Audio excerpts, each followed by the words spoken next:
What up, this is Rama Screen covering movies, TV, and entertainment, and here's my review of Netflix's new animated series, The Midnight Gospel. Hey, before you watch this review, please subscribe to my channel, press that like button, and ring that bell so you can get notified whenever I post new videos. And if you would like to help support this channel, please do so at patreon.com/ramascreen. That's patreon.com/ramascreen. Let's rock this. First up, I would like to say thank you to Netflix for granting me the screener to the entire 8 episodes of this new show. For the most part, The Midnight Gospel leaves me perplexed. Not that it's mind-blowing or anything, it's just that of all the new Netflix shows that I've been screening this season, the word oddball doesn't even begin to describe how kooky and absolutely bizarre The Midnight Gospel is. Right from the first episode, I was like, what the hell am I watching here? You'll see what I'm talking about once you've watched it too, because the show has no clear storyline structure. It's basically a collection of recorded podcast conversations mixed with strange animation that does random stuff. But you know what?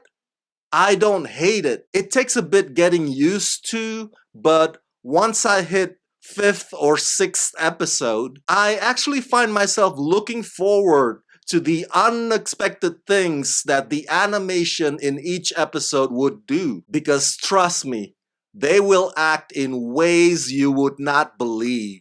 Created by the guy who gave you Adventure Time series Pendleton Ward and based on Duncan Trussell's Family Hour podcast with animation by Titmouse, The Midnight Gospel follows a spacecaster slacker named Clancy who lives in an extra-dimensional home called the Chromatic Ribbon. This is a place where simulation farmers use powerful biocomputers to simulate universes where they harvest technology. Because Clancy is not taking care of his multiverse simulator, all the planet within it are going through their own unique apocalypse, and the beings living in these other worlds are the guests that Clancy interviews with his space cast called the Midnight Gospel. Over the course of the series, these conversations slowly begin to awaken Clancy to the reality of the impact that he's having on the worlds, both inside and outside of his simulator. Now, if the synopsis that I just read you kind of goes over your head, don't worry. I don't blame you. I promise I will elaborate it further in this review. But confession time. I was never familiar with Duncan Trussell's Family Hour podcast, but apparently Adventure Time series creator Pendleton Ward liked the podcast so much he came to Duncan about the idea for this animated series. So guys, if you are good at something, keep at it, because you never know if someone with resources might take notice and offer you a gig just for the sole reason that he or she is a fan of yours. Okay, back to the podcast.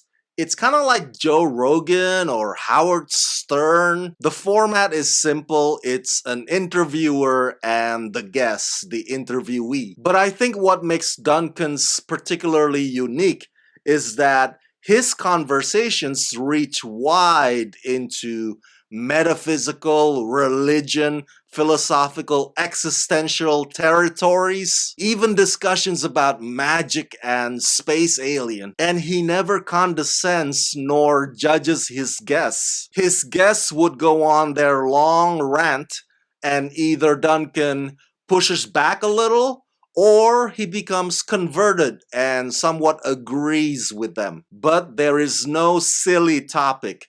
Anything can go on the table. Now, the animation on this show is done by the company called Titmouse, which does Netflix's other show, Big Mouth. But what they've done here seems more liberated, because the lead character, Clancy, would embody these various avatars, and the planets that he visits have their own uniqueness. Some are violent and some are nonsensical. So, unlike Big Mouth, which has steady, constant elements, the variables in the Midnight Gospel are more fluid, which allows the animators to go nuts and just run with their imagination wherever it takes them. Now, the animated situations going on in the background occasionally, I repeat, occasionally fit with what Duncan and his guests are talking about. But oftentimes, it just kind of goes off on a tangent. The animation's objective, in my opinion, is to take us on this pseudo psychedelic journey so that it becomes just as far-fetched as the topic at hand. It may come off random and full of surprises, but they complement each other. So if you don't find the podcast conversations interesting, you will be fixated on the animation's crazy behavior. But if you think that the animation is lame, some of the things that Duncan and his guests bring up will at the very least make you think. Clancy is one of a kind character. His purplish pink. He is easily fascinated and highly curious. But at the same time, when he doesn't care about something, he really doesn't care about that something. There's no really top-notch voice acting involved here because, like I said earlier, there's no clear storyline structure. Each episode brings you different flavors. But